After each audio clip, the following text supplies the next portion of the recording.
पुत्रदा अथवा पवित्रा एकादशी व्रत कथा।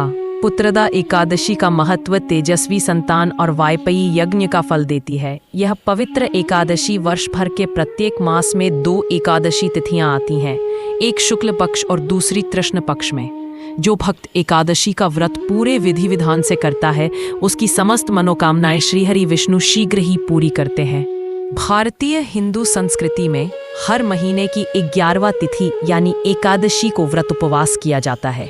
यह तिथि अत्यंत पवित्र तिथि मानी गई है। वर्ष भर की 2 एकादशियों को पुत्रदा एकादशी के नाम से जाना जाता है। इन दोनों एकादशियों को पुत्रदा एकादशी कहते हैं।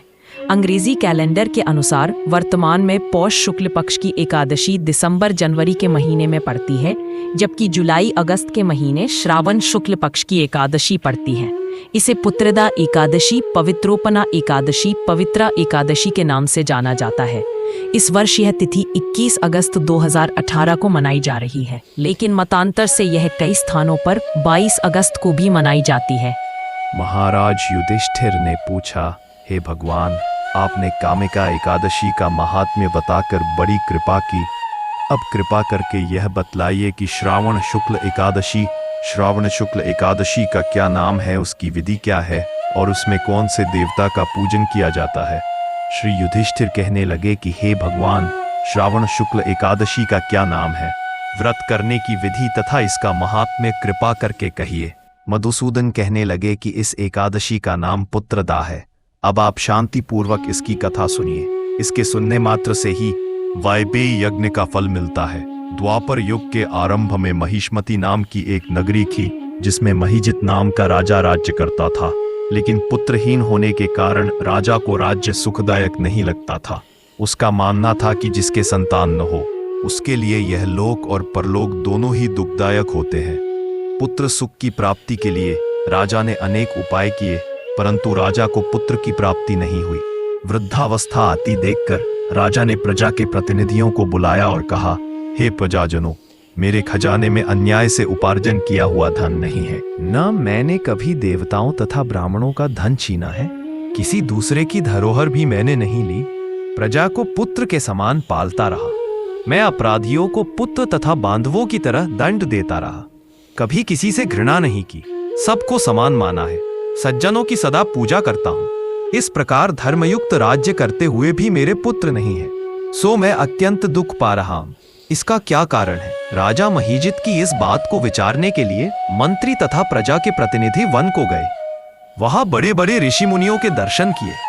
राजा की उत्तम कामना की पूर्ति के लिए किसी श्रेष्ठ तपस्वी मुनि को देखते फिरते रहे। एक आश्रम में उन्होंने एक अत्यंत वयोवृद्ध धर्म के ज्ञाता, बड़े तपस्वी, परमात्मा में मन लगाए हुए निराहार, जितेंद्रिय, जितात्मा, जितक्रोध, सनातन धर्म के गुण तत्वों को जानने वाले, समस्त शास्त्रों के ज्ञाता महात्मा लोमश मुनि को देखा, जिनका कल्प के व्यतीत होने पर एक रोम गिरता था। सबने जाकर ऋषि को प्रणाम किया।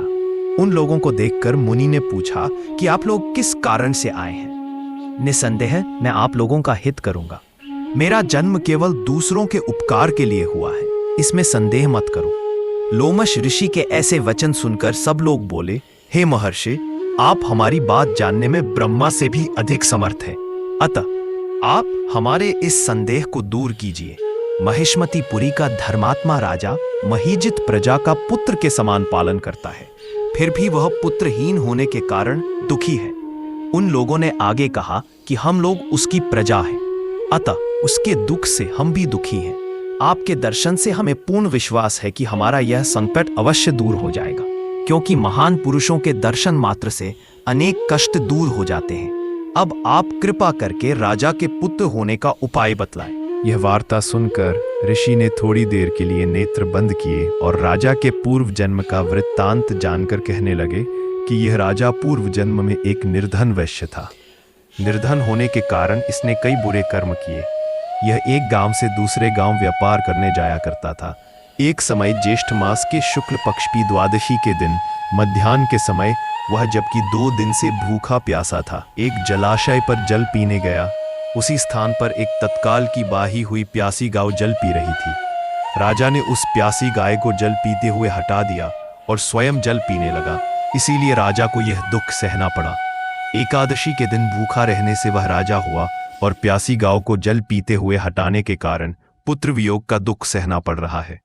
ऐसा सुनकर सब लोग कहने लगे कि हे ऋषि, शास्त्रों में पापों का प्रायश्चित भी लिखा है, अतः जिस प्रकार राजा का यह पाप नष्ट हो जाए, आप ऐसा उपाय बताइए।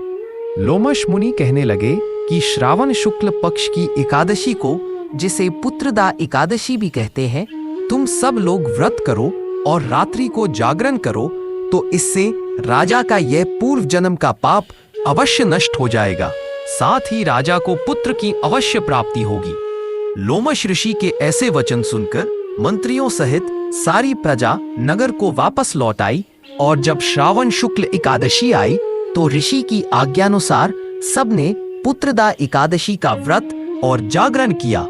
इसके पश्चात द्वादशी के दिन इसके पुण्य का फल राजा को दिया गया।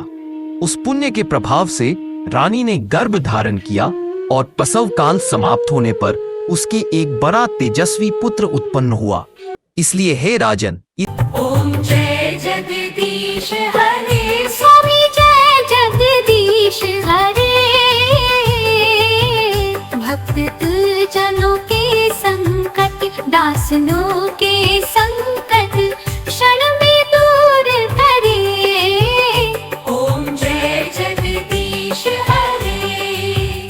जो ध्यावे फल पावे, दुख बिन से मन का, स्वामी दुख बिन से मन का।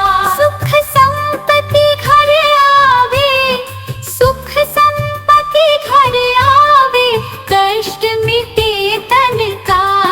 जय जगदीश हरे।